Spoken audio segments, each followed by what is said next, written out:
that's the first stitch. We're going to do the second stitch is also our background color. Knit,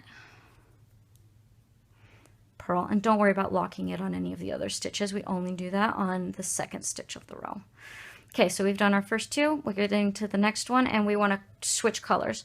So when we bring our yarn to the back, we're just, instead of doing the tan, we're doing dark brown. Okay, so now we've done dark brown on this side, which means we want tan on that side. So every single time that you're knitting a sequence, it's going to be followed by the opposite color. You will never have tan, tan, tan.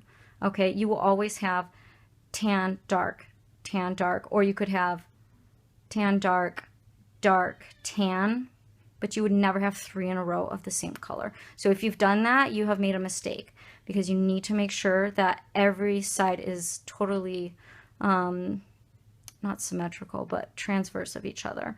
So if I did a dark brown here, I'm going to do a tan here. And then I'm going to do the next one is dark brown. And so I want a tan here. Dark brown, tan. Now the pattern switches back to the background color.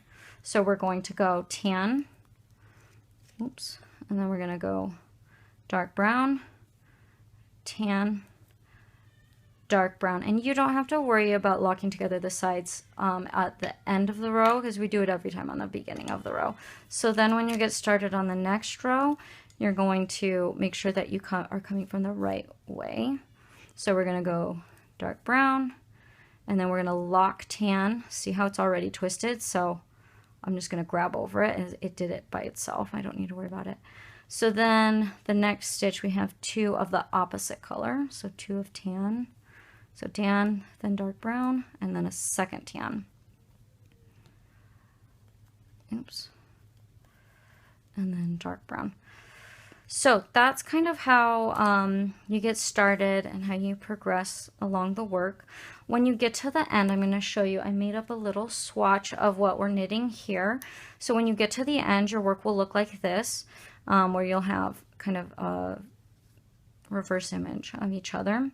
And then you're going to have both sets of stitches on the needle at the same time. So snip one of your yarn tails to a normal weaving in length.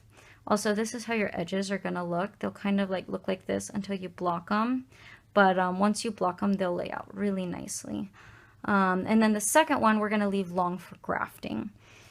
So make sure you leave one long. You can cut both of them long if you want, but you don't have to. So then when we're going to get ready for grafting, we're going to kind of have to divide the yarn. So we have the fabric from both sides on the needle right now, and we want to separate them so we can just graft back and forth.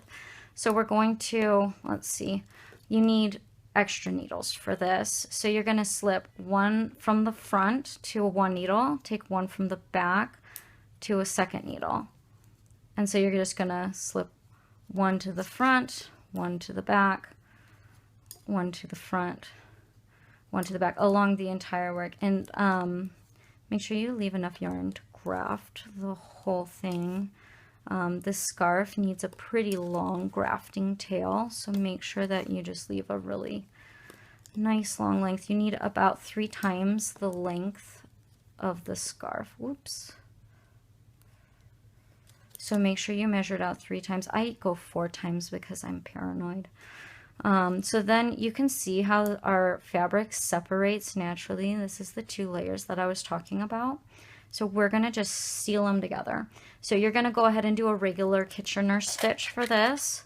I'll show you guys really quick just how to get going on Kitchener stitch. If you're not familiar with it, there's lots of great tutorials online, but I'll just give you a basic little primer. You put your long yarn tail on a tapestry needle, and then you hold 2 needles together like as if you were going to do a 3 needle bind off. We hold them together like that.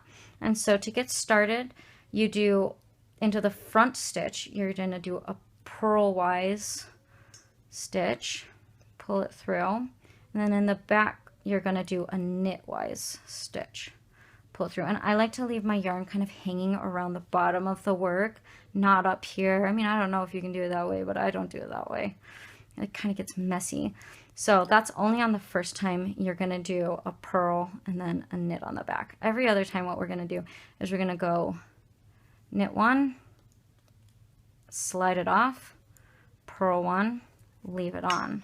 And then on the back we do purl 1, slide it off, knit 1, leave it on. So the front is always knit, purl, purl, knit, knit, purl, purl, knit.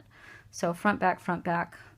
So we're going to go knit 1, slide it off, purl 1, leave it on, purl 1, oops, slide it off, knit 1, leave it on.